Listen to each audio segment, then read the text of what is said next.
Welcome to the fantastic world of Hanna and Barbera, a celebration of Bill Hanna, Joe Barbera, and the thousands of people past and present who have shared in their entertainment tradition.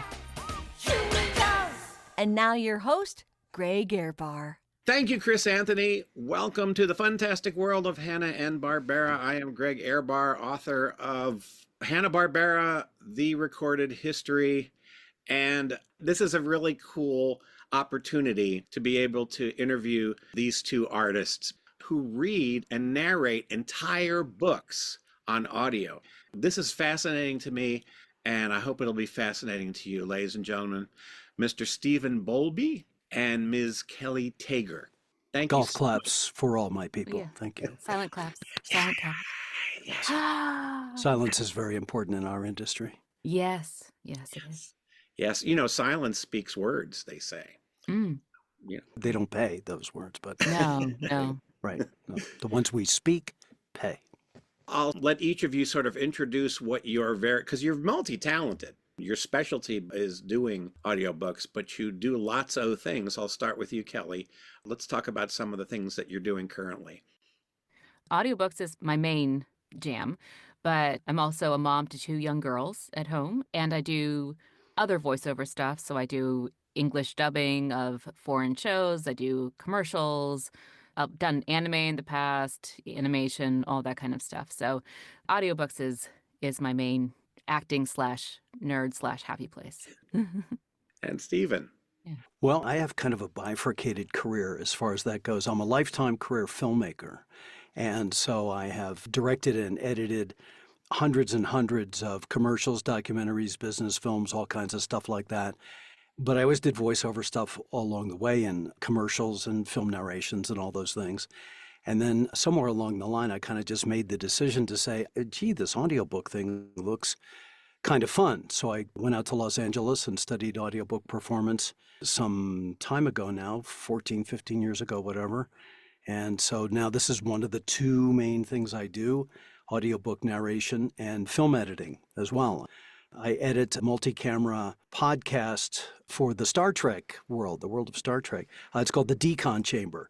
So you can pick that up wherever you get your fine quality podcasts. Very cool.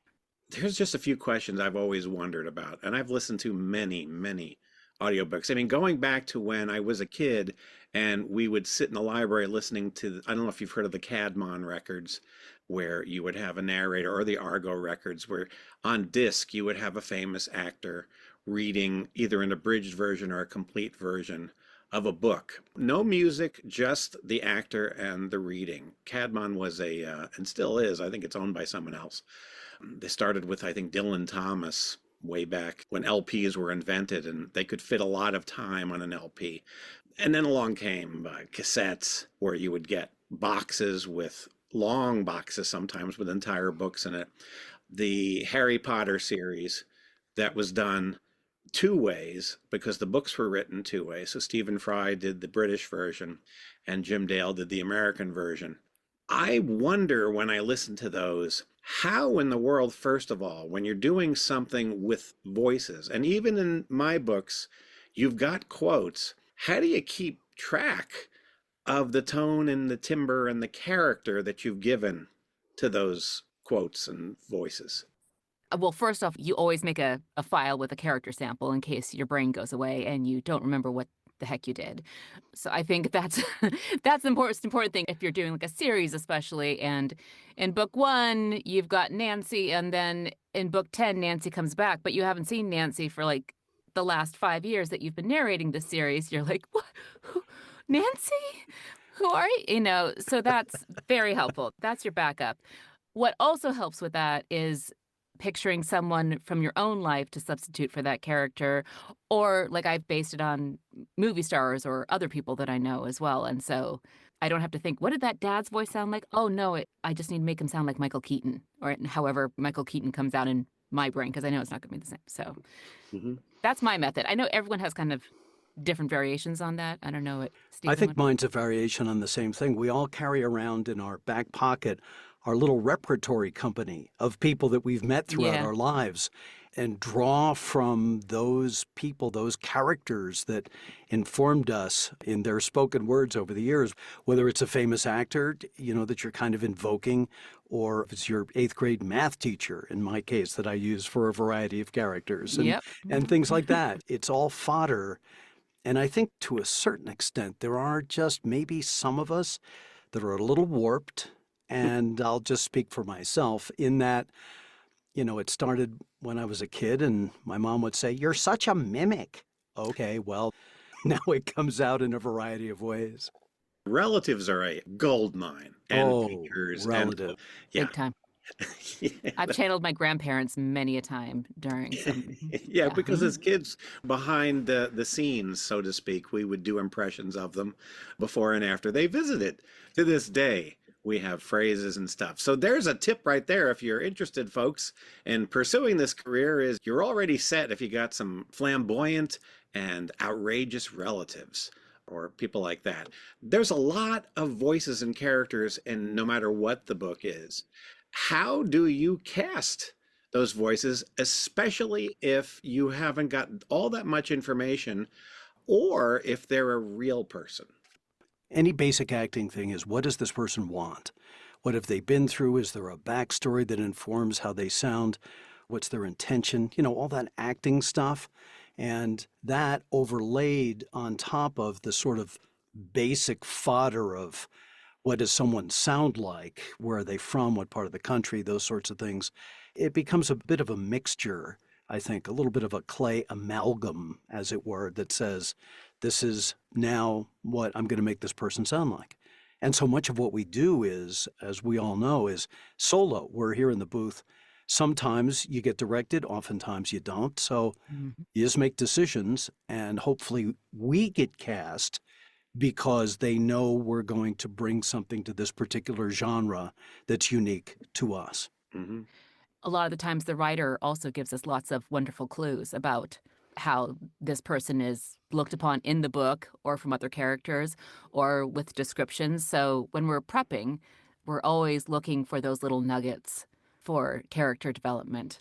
I don't know about you, Stephen, but that's one thing that I am still constantly asked about, because audiobooks, I don't think were really on many people's radar for a long time, and then COVID happened, and then they exploded, basically, and they've gotten so much more popular. There's so many more narrators now. There's a lot more training out there, information, etc. Then Julia Whalen's book, Thank You for Listening, came out, and that kind of popularized things a lot more, which has been great. But the question I still get asked all the time is, do you read the book first? Yes, that is one of the common things that, yes, absolutely. Which I understand if you know nothing about the business, and so I have to do a deep breath and be patient when I explain it.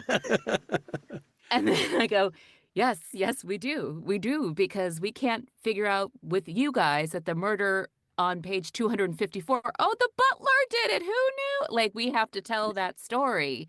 Yes. Leading up to it, we have to craft that story. Or the infamous on page 363 when they casually mention with his Texas accent. With his Texas accent. Which was never mentioned from page 1 with this main character. We've all had that moment and cried. Yes. And hopefully never again. So yes, we do read the books first, and that helps get all those little character nuggets and figure out what the tone of the story is, what the author's trying to convey, all those kinds of things. You're constantly playing detective. Finding the author's voice and narrative, too, absolutely has a lot to do with it. You put your finger exactly on it, Kelly. It's like, what is the tone of this thing? Is it kind of light and lively so that the regular narrative is sort of, it's casual, it's fine? Or is it not so much so? And you're portending doom to come around every corner. So you have to have that sense of, what genre is this and what's expected by the audience to a certain extent? And as we all talk about, forging the connection between the author's ideas and the ears of the listener. That also goes for nonfiction, not Yes, just fiction. Absolutely. Because you're still conveying the author's intent. You're That's still right. either arguing a point and saying this is why people need to listen to this important thing, or you're saying this is so cool, which Mousetracks absolutely is, and why it's so much fun for me to do at being a Disney fan. So you are absolutely still playing that intention. That's right. regardless. And Yeah, Greg's books are like that because that comes out in the writing. That sense of his voice, it's like, oh, I can hardly wait to tell you about this. You know, Yeah. it's just, it's magical. Yeah, I've been having a lot of fun geeking out with him. I'll say that. Yeah. yeah, I mean, I could go into the grocery store and pretty much start doing this if somebody says Yogi Bear, and that, oh, let me tell you. So that's kind of me. And in the case of Mousetrack's Tim, so when you were casting about to decide the tone, that's kind of where you came from. The writer, the author wants to share this information so very much. Yes. Yeah. And all of them do. However, their styles don't necessarily get you there.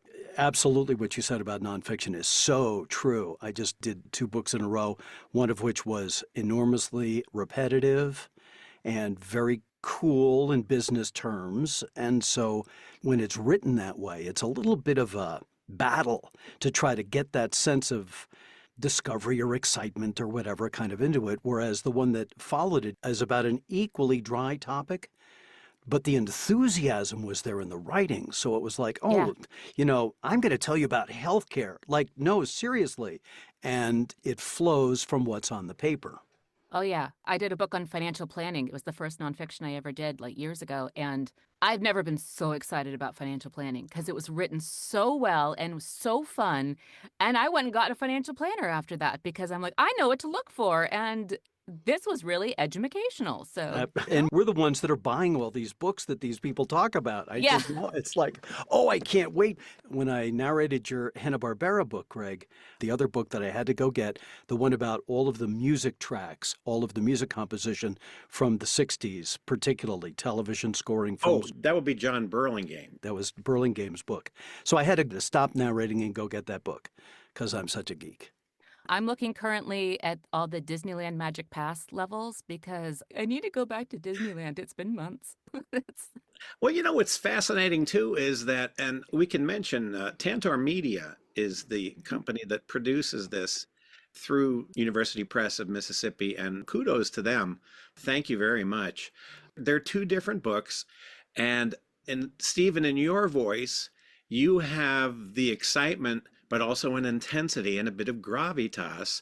And I love hearing you talk about McGilla Gorilla and Blue Bear, because that's the whole idea, is this stuff is fun and silly and you can revel in its silliness, and a lot of it makes no sense, but it's still an art form unto itself. What Hanna-Barbera did was vitally important to the entertainment industry, and it's almost like I hear that in your voice. And then Kelly, with you, you've got that sense of wonder and the love that you have of Disney.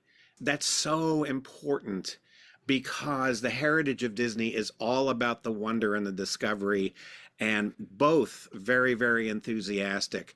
And I'm sure there were a lot of great people who they thought about, but the miracle of the fact that they chose you 2 for a reason, why do you suppose that was to you? Wow, that's a tough Stephen, would you like question. to take this first? Well, my goodness. First of all, I love my relationship with Tantor. Tantor has such great titles and Yep. really gives me an opportunity to explore a variety of areas. And over my short audiobook career of 14, 15 years, whatever it is, I've only done a couple of hundred titles. We have notches in our belts, of course. It's, oh, how many titles have you got? And I remember laboring away in the single digits for a long time going, does anybody love me? Will I ever, So just my thanks to Tantor as well for great casting just all around. They have a great stable of people. They got a whole bunch of us. They keep many people very busy. So, Here, here. hats off to them as far as that goes. Absolutely. And so who makes those magical decisions? Well, the people in the casting department, and they do that voodoo that none of us knows about. I don't know. Kelly, do you have insight I was wondering, inside? who cast you? Do you remember? Who specifically? Yeah, do you remember who's? Well, No. I just remember Possibly Hillary. Uh, I was surprised because my email was from someone who is relatively new. I think it was Hollis over there who is very recent. And I was like, how does this girl know my soul? I was very confused because what I love is what you were saying, because they do so many books, you really do get a great variation. But like one of the last books I did for them was Joyce Carol Oates. So for them to say, "Oh, the Joyce Carol Oates girl should absolutely do mouse tracks," I was like, "Thank you so much for this," Yeah, because yeah. I was literally in the middle of reading Haley Mills's autobiography when this offer came in. I felt like I manifested it. I was like, "Are you kidding That's me so right now?" nice.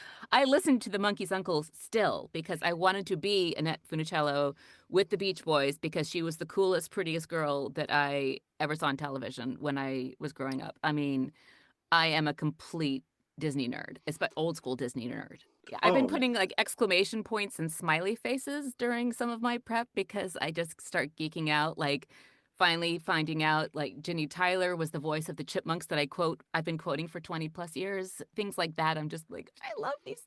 As a kid, you learn comedy as Disney. Hanna Barbera too. I started as a Warner Brothers, where I grew up outside of New York City. So New York television was what I was exposed to as a kid there in North Jersey. There was a lot of everything on television. Old Crusader Rabbit and the Fleischer cartoons out of the Inkwell. Those ran very early in the morning on Saturdays. And then, of course, Warner Brothers, and then Hanna-Barbera came along. And all of these, again, early programming, I'm very warped. But the people that worked on these things at that time, absolutely fundamental to my career and what I do. Dawes Butler, Stan Freberg, and some of the side characters like Arnold Stang and Marvin Kaplan, and who was the guy, Alan well, Melvin, Alan who, Melvin, what an yes, who, unsung hero. oh Yeah. my goodness, who co-starred on Bilko with Phil Silvers, Bill Dana, my goodness. But Stan Freberg, and I know that he doesn't prominently figure into the world of Hanna-Barbera, but Stan Freberg, I got turned on to him. And of course, he and Dawes Butler were such great buddies in Los Angeles on television, Beanie and Cecil and all of that stuff. And Stan Freberg's remarkable career in advertising and whatever. The first thing I heard from him was Stan Freberg Presents the United States of America, that famous album that so many people have. Buddy of mine had it. I was over at his house and he puts this on. It's like, what is this? We must now listen to this entire thing. And so years later, he wrote a biography, It Only Hurts When I Laugh. And I got a hold of this. And a buddy of mine out in Los Angeles, being in the film business, I do post-production in a variety of places. He occasionally worked with Stan Freberg when he was still alive. And he said, oh, yeah, I see Stan and blah, blah, blah. So I sent him the book with a fanboy letter. I just like, Stan, I just want you to know that you have influenced my career and I owe it all to you, Stan. And so a couple of weeks later, he sent the book back to me, signed, with a really nice inscription to me in that. And it was very personal. So I didn't get to meet him, but having that point of contact was just so special. Yeah, and Kelly, you mentioned Haley Mills. I listened to her audiobook. Haley Mills read her own life. And when you have, especially somebody who is a performer reading their life, and Haley Mills comes off just the way you wished she would. Yeah. Funny, self-effacing, unpretentious. And now I just love watching these classic British films because Dickie Attenborough was close to her and Brian Forbes. They were all buddies and they'd all come over and trade off who was in each other's films or stage productions. And it was just normal and then she talks about losing her Oscar. That stuff is wonderful. And as far as Stan Freberg, he didn't do Hanna-Barbera per se, but his Beanie and Cecil and his records heavily influenced because so many people in his records, June Foray, Dawes Butler, Paul Frees, there was a who's who that he brought in. And especially in the early Hanna-Barbera cartoons that were so dependent on dialogue, they have that feel. And then the records that they made for about 2.5 years that Charles Shows wrote. Well, Charles Shows wrote Beanie and Cecil and the early cartoons along with Warren Foster and Mike Maltese. So the style of those is way over the top nuts. Most of them. Some of them are completely played straight, but some of them are total unabashed spoofs as if Stan Freberg did them. So there is a connection there. I have been geeking out a lot, learning about so many people that I have read about and studied for, like Bill Lee and Marnie Nixon. Like, I had an artistic crush on both of them for the amount of imitations and talent. And Bill Lee doing Younger Than Springtime was always like, yes, sing to me. Captain Von Trapp, great. But no, it was Lieutenant Cable all the way for me. So really Nice. just- That's so So cool to hear about Marnie Nixon from that perspective. The first time I heard her name, saw her name, was on a Mary Poppins record that was not the the original second cast soundtrack. cast. It's the second cast album Second cast, with yes. Bill Lee. Thank you Oh, very much. okay. I Yeah. saw it in a Right, supermarket Greg. in Florida, I think. I was with my grandparents and I noted it, and I came home with that record, and my mom was very angry. Did you ask them for that record? No, I didn't. But then I'm so OCD about some things that I actually was disappointed when I played the record because it was not the original cast. Well, I knew that. I mean, I was a kid, but yet somehow the rigid uh, connection to original casts has always been like a thing. And so in reading Greg's book, I was astounded at the slippery slide of, well, so and so's doing the voice this week, and next week it's so and so. And it's like, yeah, that's a different Fred. Than as a kid, those drove me crazy. I thought, what happened? That was before I understood, intellectual property rights or anything like that. But why is so and so doing this voice? You couldn't afford the real Mel Blanc wouldn't come in and do that for you. Alan wouldn't come. Where's George O'Hanlon when we need him? Those things amazed me. So, Greg, your elucidation of how all of that happened in the book was just fascinating to me. yeah, a lot of people who grew up with the second cast or the cover versions, especially kids, were taken aback when it didn't sound like them.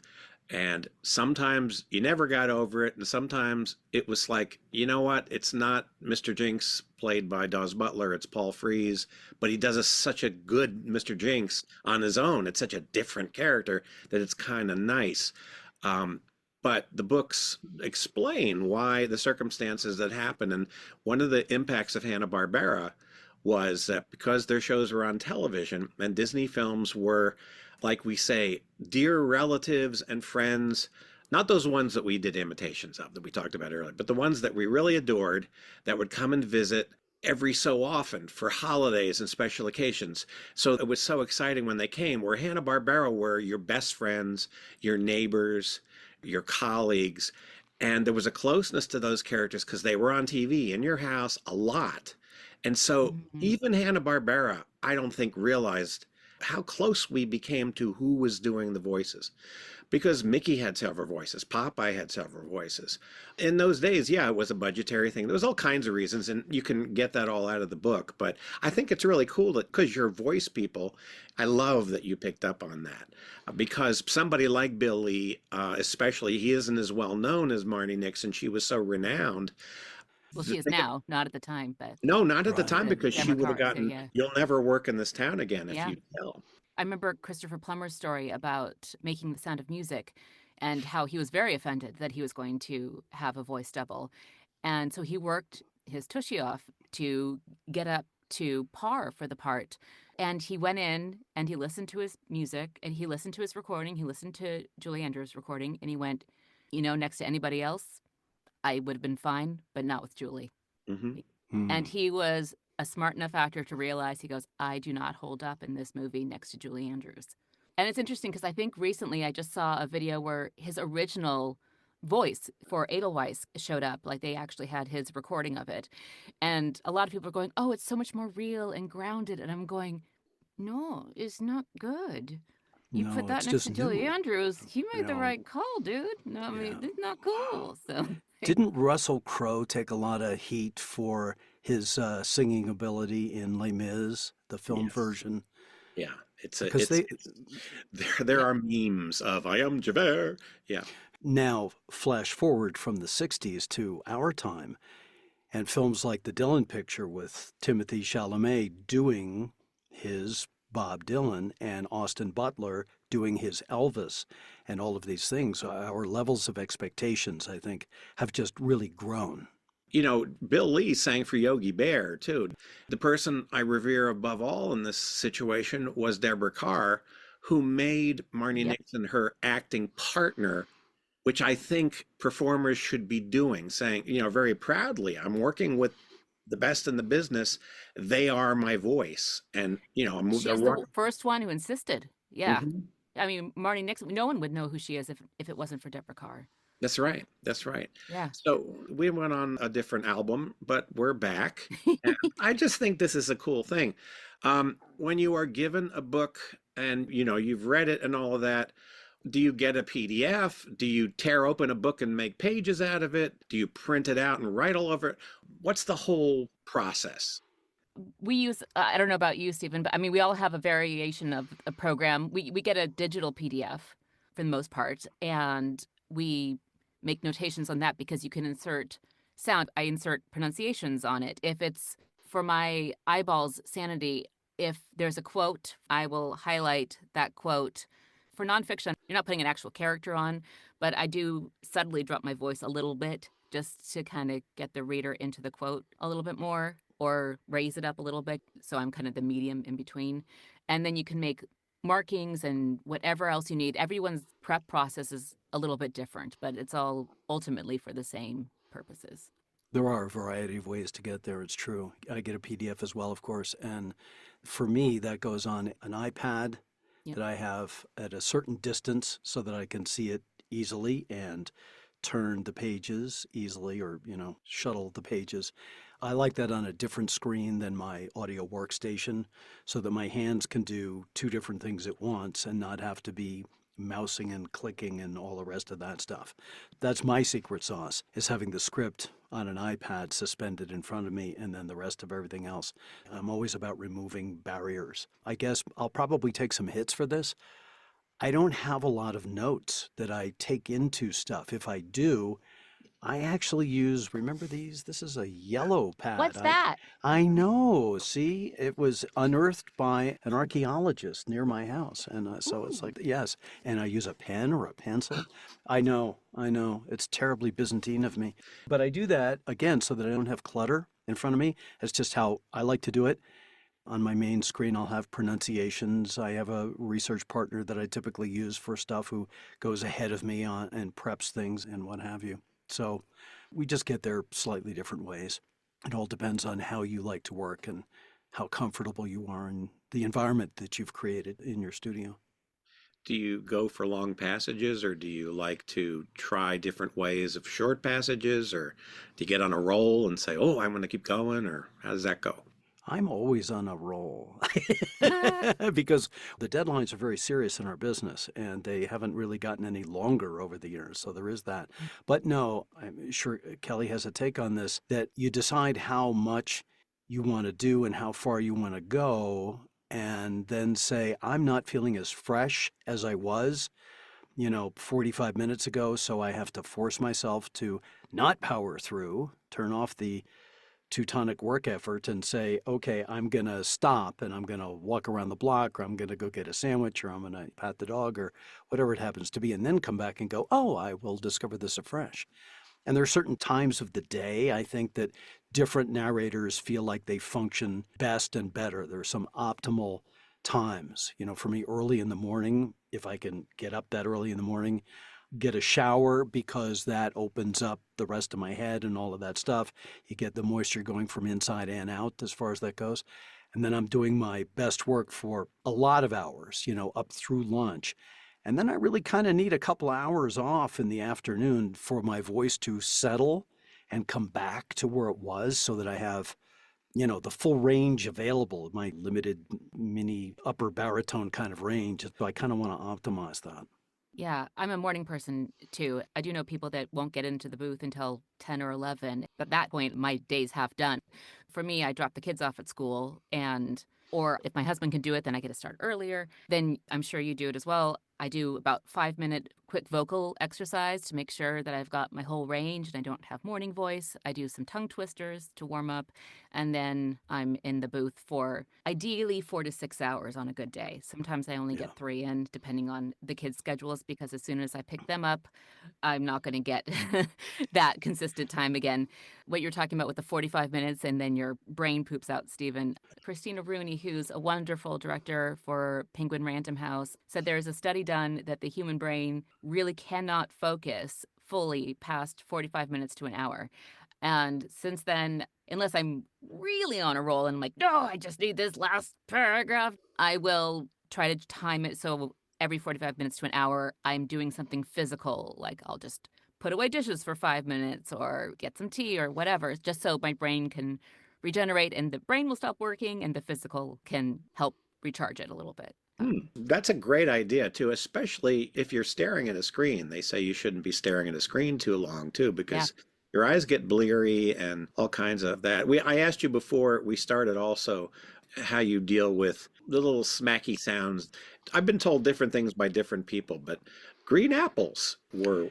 Green apples is one. Yes, I've heard that more than twice, and I tried it once. Kelly, your experience is good with that?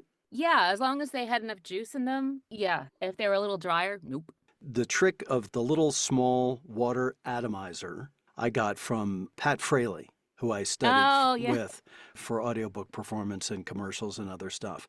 And he actually at his seminars gave us these. Oh. This is a limited edition. It's about a 4-inch tall little tiny atomizer, like a travel one that you get in the supermarket. And his take on this was that 90% of the noises that happen in our mouths happen between your cheeks and lips and the teeth. So it's really just about lubricating the surfaces as opposed to drinking a ton of water. And he came from back in the days when an actual book and you're turning the pages, well, the page is going to make noise anyway. So there's already going to be an edit there anyway. Mm-hmm. So rather than then take the time and go, lil, lil, lil, lil, you just go and off you go. Works for me. I like that. Room temperature or chilled? Yeah. No, I don't like chilled water ever, really. Yeah, it's all room temp. And I'm in Colorado now, so things are pretty dry here. That's interesting. Thank you for that. You're representing both coasts of the United States. Can you tell your backstory of your incredible journey to this life you have? I mean, my life of being in a tiny box and talking to myself in various voices and getting paid for it? Absolutely. Yeah. It's when they start talking back that it's the problem. When they start talking back, absolutely. I grew up in the Bay Area in Northern California before it was the .com craziness, when it was still a relatively quiet, sleepy little town. And I always wanted to act. That was just a given for me. I was always fascinated with characters, with accents. So I went to college for theater, shockingly, at UCLA. And I studied abroad in England for a year over at the University of Birmingham Theater Department. There was part of me that will always love theater, but I always kind of felt like I had one foot in. And when I graduated and thought, well, naturally, I have to do film. I'm in LA.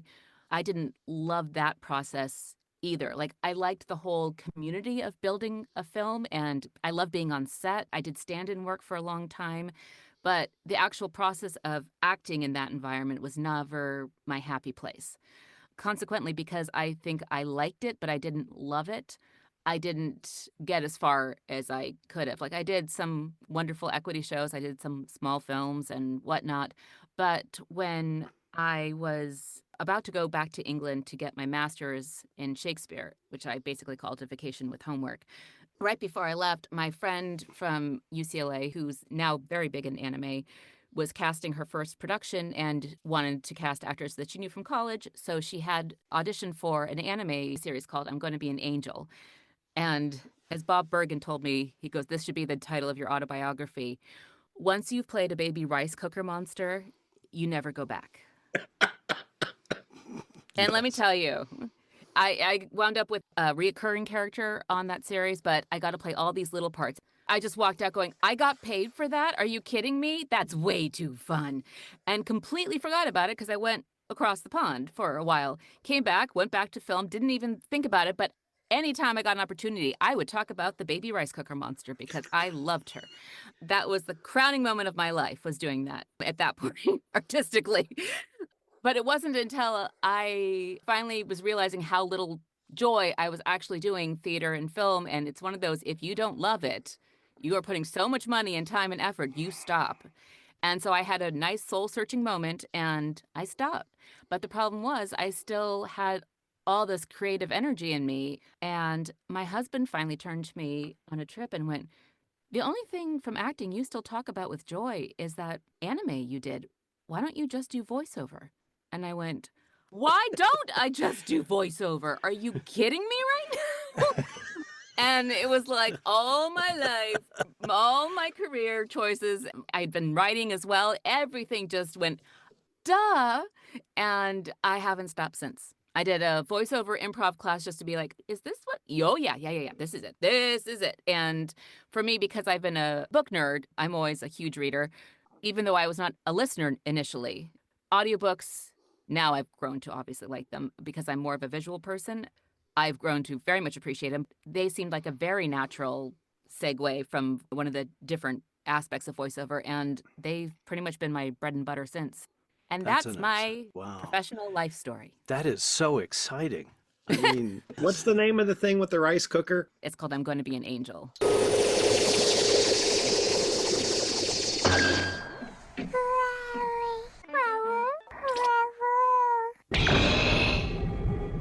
You have to have one of those photos done where they have the characters on your shoulders and stuff. I know, right? And people would be like, what the heck is that?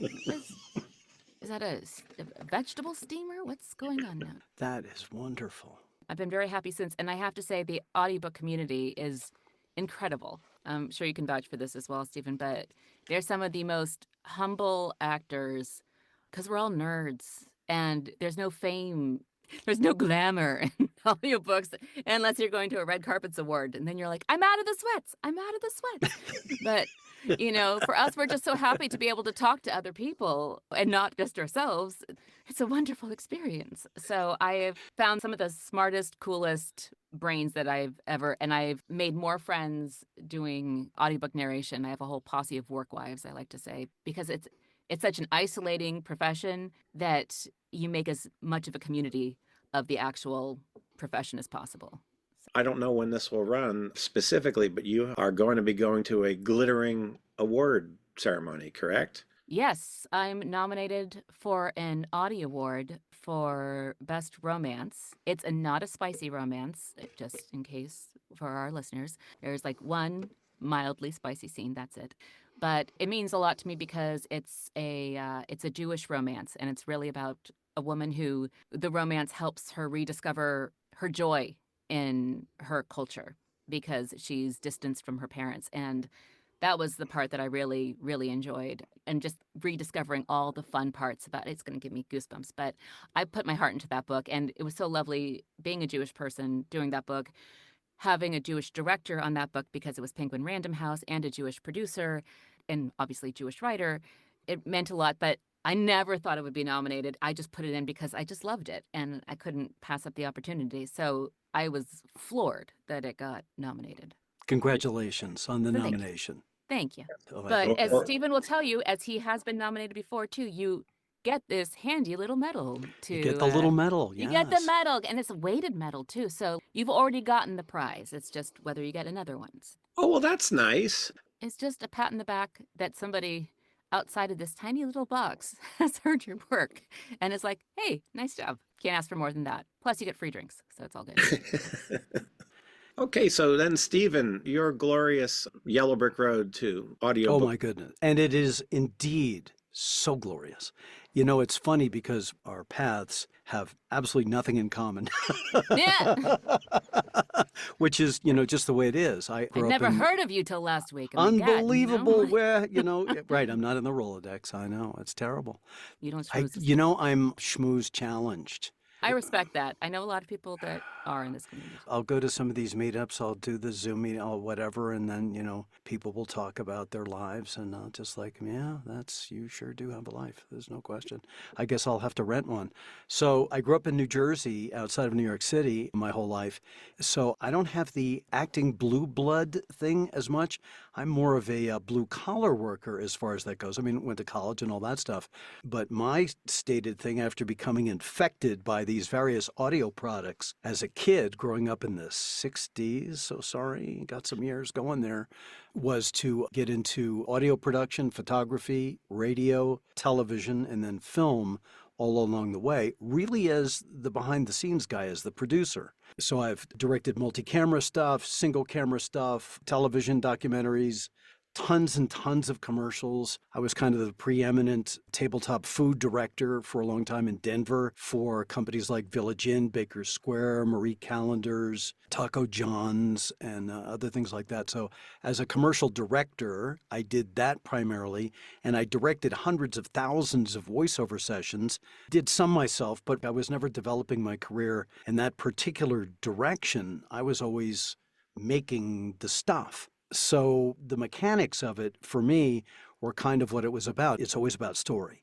And story originates from the page, and then it's stewarded by whoever will bring that to the screen, big screen, small screen, audio, all the rest of that stuff. So I proceeded that way. And then I've always felt this, a friend of mine in the audiobook industry chides me about this, because I will say, as a filmmaker, I don't have the depth of acting chops that a lot of people have. I never trod the boards, as it were. I was never in a play. I mean, I studied acting in college and did some, small stuff, but I was never a stage actor and not particularly a screen actor or anything like that.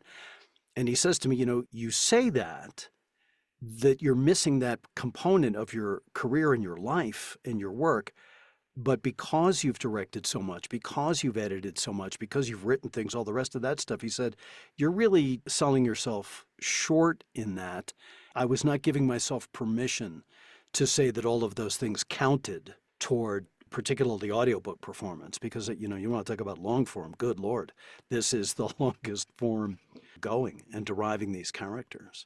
So my approach has been to take all of that primordial stew of film and television and audio production and all of those things to what I do now, primarily in the audiobook side of things, to make those characters, to, I was going to say bring them to life, and to a certain extent, yes, but boy, that sounds pretentious, because as Kelly knows in particular, it's not that we're exactly creating a three-dimensionality of a character.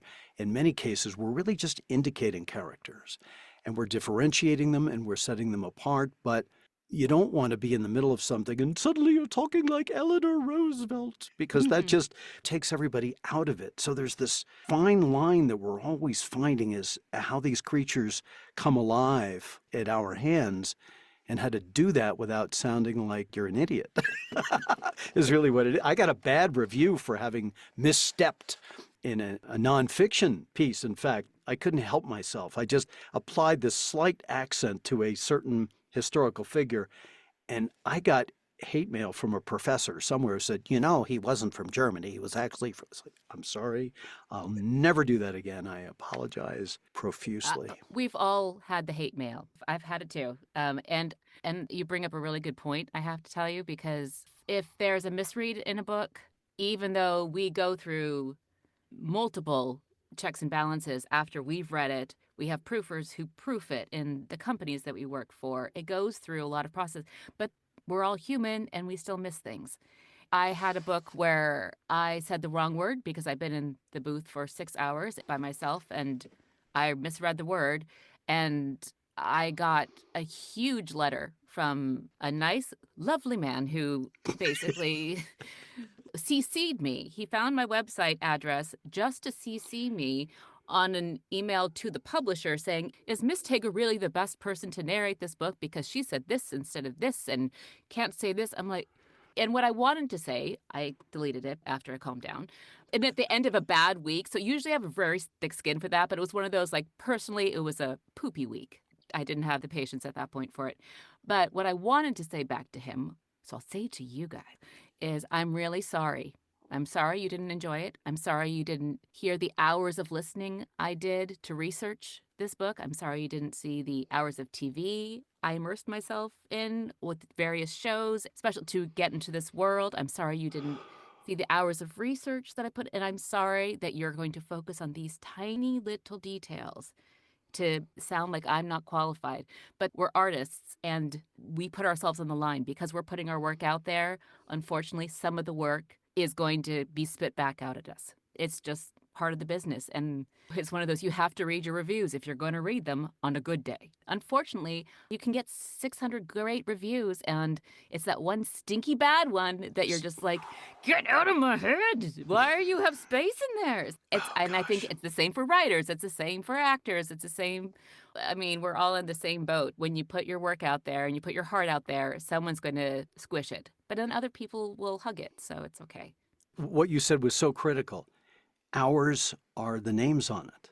It's narrated by you. It's narrated by me. It's narrated by whoever that is. So we're kind of the target. We're the last one with it. Well, not the last one with it. The proofers are. And they're human too. And they're going to sometimes make oopsies. So. Yes, but it is. Our names are the ones stamped on it. Absolutely. But in the ears of the audience, we're the last ones with it. And then, of course, we get corrected and we have to do pickups, so if we have misspoken and whatever and all that stuff. And proofers are, they run the gamut from very talented to being frustrated English teachers. And I'm not sure, somewhere in between. So what's the strangest thing you've ever been corrected on where you really had to say, I don't think I'm going to say it that way? One time only that I remember pushing back because people in real life don't ask questions like a question. Always. Sometimes it's just implied, especially if it starts with who, what, where, when, why. And it was something like the guy said to the girl, do you miss him? Or something like that. And I didn't say, do you miss him? I said, do you miss him? And I went, really? Yeah, I got that pickup back. I had that same proofer once too. Yeah. I know that exact correction. Yes. It's like, but there are authors who, some of them are going to be a little bit, go to audio and bless your heart. Other ones want their hands in it more and they're going to want more corrections. And I have done some writing. I'm not as much as Greg here, obviously, but I have such respect for writers and their brains. And I want them to be happy first off because it's their babies that they're trusting us with. But that's right. But sometimes you're going to get some kooky stuff back. And then there are times when I get the pickups back from our oopsies. And I know it's going to be a long day because the pickup is, I had to say chapter 5. I'm like, what did I say? They're like, and it says chapter 4. I went, oh. Really? Really? Or whether you say chapter or not, because plenty of books have chapters where it's just 7. 7, yeah, 8, which is fine. Which is fine. But then I've been dinked because you have to say chapter. Well, it didn't say chapter. But our policy, okay, understood. This is my sob story about a pushback on a correction. How would you each pronounce A-N-G-S-T? Angst. Yes. And I would be with you on that. And I got the correction back, and it's like, it's not angst. It's angst. Okay, it's not angst. It's angst. For many years, I've had angst about that. It takes so much of what you have in you to do these things, particularly if you have something with a bunch of characters.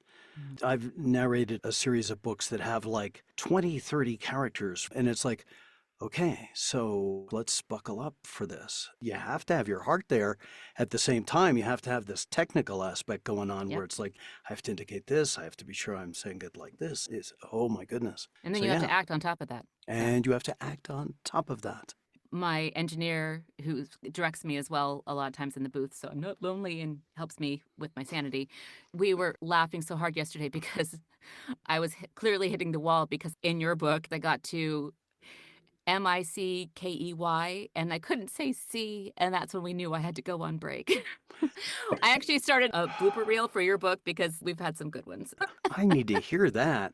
Yeah, there's some good ones. Good job. I had such a struggle in your book as well because I wanted desperately to couldn't say do these C? character voices in these. It's like, no, I don't want to do a bad impression of George O'Hanlon. It's not good, and I'm not going to do that. But it was like, this is so exciting to be working with these characters that I love. Yeah, that's the problem. You want to geek out and you want to Oh, play because it's a book so exciting and the books are so fun. You're just like, I want to do this voice. Oh, no, I can't do that voice. It's nonfiction. I So, can't yeah. say, I love you, George. But in both cases, the press asks us to put together, and Tim and I worked on the list for Mouse Tracks, and I did the one for Hanna Barbera. And you start out thinking, well, how many words could be gotten wronged or something? And Oh, all of them. anything that can possibly be, you want to make sure it's Carter, it's not Carter. You just never know. Because that's what takes people out of the story. Yeah. I was calling doctors' offices today on a book. It's like, this will be the strangest phone call you get today, but how do you say the name? And they range from, oh, that's so fascinating what you do, to thank you, goodbye. I have to tell you, Stephen, when I got the audio version, and the CD is still being manufactured, but you can get the audio version and download it immediately. I wanted to hear how you said the beautiful Calliope saxavia tromba Clara bassa trombophone. And I immediately went to that. And also the episode Cinderella Flintstone, where Fred goes to a party and he says his name is Mr. Blah, blah, blah. Yes. And I could never say those things a second time, Greg, so please don't ask me. I got off easy with supercalifragilisticexpialidocious. Oh, my goodness. Because we've all been practicing that for years. So. Long time. Yeah, Long time. Yeah, but the substitutionary locomotion, yeah, but that's bed knobs and broomsticks, so I'm not entirely unfamiliar with that one either. There you go. See, that's the great thing, is that you're both, it is truly a heavenly gift that they had given these to people who actually like. I was born for this book, Gray. This is great. And in both books, we're telling a lot of biographies, and we're telling the stories of a lot of people like you've mentioned, Marnie Nixon and Bill Lee and Terry York, Ginny Tyler, the wonderful Roby Lester, people who were barely or never celebrated before we wrote about them. And it's the same thing with Hanna Barbera. There are the superstar voice people, but there's also the editors and the writers and the length of both stories. Now, in the case of Mouse Tracks, we're dealing with a division within a history. We talk about the pre-record division, but 56 to about 88 or so, because that's when they were making vinyl records. And that's the story of the record company. In Hanna-Barbera's case, it's the entire company history. It didn't start out that way, but I just found that nobody was telling it in a complete book. It's almost 100 years of history. And it turned into much more than the record company, which was 2.5 years. And in both cases, there was revelations for me as well. I mean, you always go in thinking, oh, I know this and I know this. The hardest part is stopping, because you keep learning new things and going back and revising. What was the most interesting thing you learned from Mouse Tracks? There were so many things. Well, one of the people who emerged from our research was one of the ghost singers. Some actors and performers got their names on labels and some didn't. And I don't know why. Maybe it was unions or whatever. But Gene Merlino, I didn't really know who he was. And I thought I knew all about these people. And I didn't know him either. I was surprised on him. I was like, who? Yeah. Yeah. Bill Lee usually got the jobs, and he would go in and say, oh, Bill Lee's here. I'm never going to get it.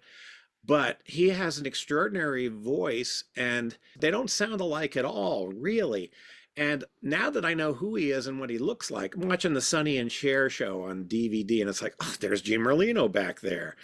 And his biggest claim to fame was singing for Franco Nero as Lancelot in Camelot. But they also do fill-in notes. When Don Franks is singing The Great Come and Get It Day in Finian's Rainbow, when he comes to this gonna get your freedom and pie, and he hits a real high note, is that him? And he says, no, it's me.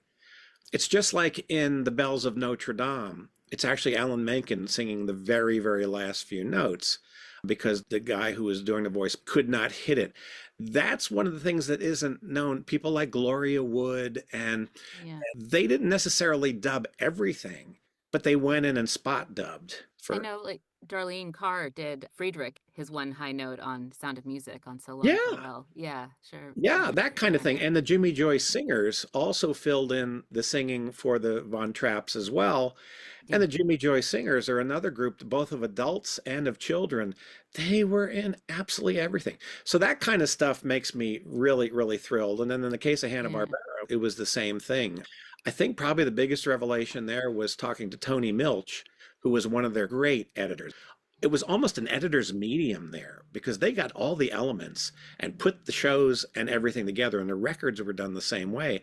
And he told me how the Jetson sound effects, some of them were done. And he said, I was the one who came up with George Jetson's car. And I'm going to tell you, it was a big deal to find out how simple they didn't have. They had, reel to reels and quarter inch and 35 mag, and that's what they edited them. Now, when I watch the cartoons, especially, I know what these people did so much that I really appreciate how they edited all of the effects and music into almost a suite of cues. Every cartoon, and how beautifully they were written to do that, and how these people work. It's all an incredible, incredible thing. Talking about some of these actors that have been in this, that, and the other thing, I just want to single her out, June Foray. I mean, all of our lives are touched by her in so many ways. It wasn't just in cartoons at the time. One of the later things that I know that she dubbed was in Jaws. One of Chief Brody's boys, young boys, has a scene and said, what happened with what I don't know what the line was, but it's like, June Foray just dubbed that kid's voice.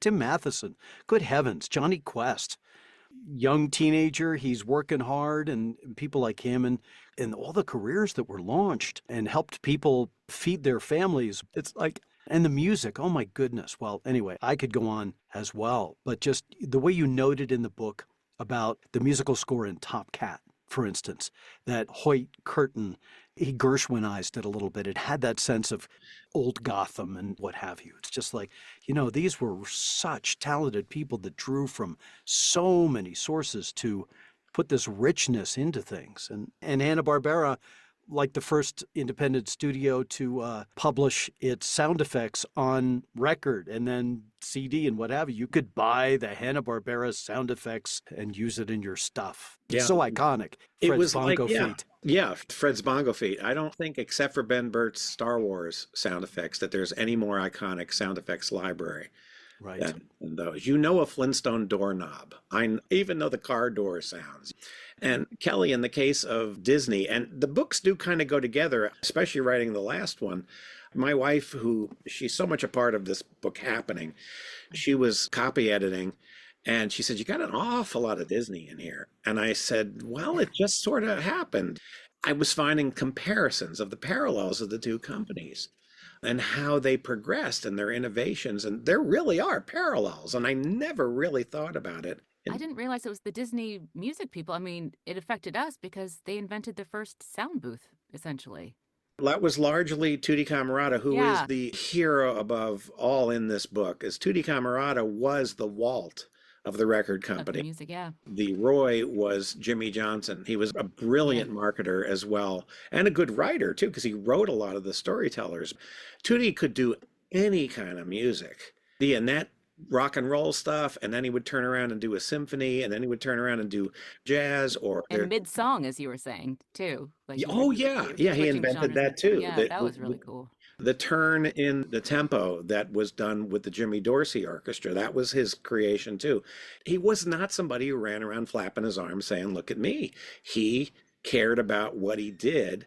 And I could never find, not that I sought it out, but never find a negative thing that anybody had to say about him. They loved him. And he made several careers.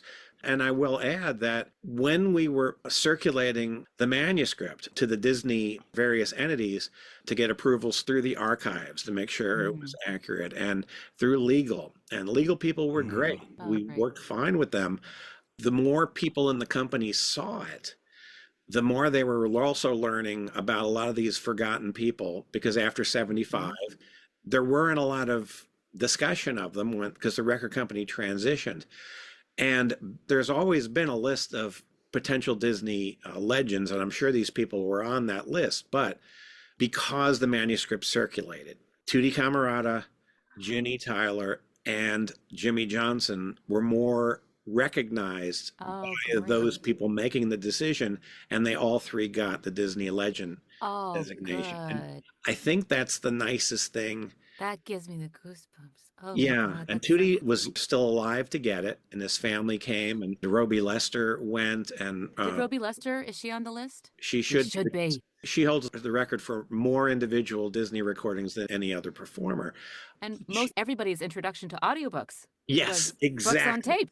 Exactly. She was the first story reader, and that wasn't real common then to have a book read to you. It was done on Capitol, a little bit of Golden and stuff, but Disney put together this huge line of books with records, and she was for, I'd say, 6, 7 years, she was the official narrator. Yep. So you're following in wonderful footsteps. I was feeling very meta because when I was got to the Mary Martin part when she was recording, because Jimmy Johnson was talking about watching Mary Martin perform in the booth to her imaginary crowd and whatnot. And as I'm performing in the booth too, I was like, this is art imitating life right now. This is very crazy. So And those are all recordings, especially yeah. the Mary Martin one, the Louis Armstrong one. Those are landmark recordings Yeah. of great performers. I'm very thrilled that it's put on audio. And I am so grateful that the press has decided to do this. The story will get out to people who enjoy it in audio form. Yeah. Oh, I've got people in line already, Disney geeks too. Like I say to a lot of people, you'll never know how many people in their lives your work touches. Thank you for saying that. Well, Yeah. your book certainly touched my life, and Yeah. in something so detailed that you went through. I mean, I can only imagine the joy/excruciating pain of going through and assembling all of that material and still having this sense of playfulness. You had a complete attention to detail, but you also had the sense that to me came through the book about, yes, this was imperfect and this went that way and whatever and so on, but, let's just love all these things in general for what they are because of the extraordinary contribution to culture and our growing up and the joy that it brought to so many people. I wish you many, many, many more years of doing these things, and I thank you again Oh, same. for doing this and for doing these books. And as Merv used to say, I thank you all for listening once again to our podcast. Thanks for joining us regularly and for liking and subscribing and doing all of that podcast stuff that you do so well. And until next time when you listen to us again, bye-bye. We hope you enjoyed the fantastic world of Hanna and Barbera with Greg Ehrbar. Please join us again, and many thanks for listening.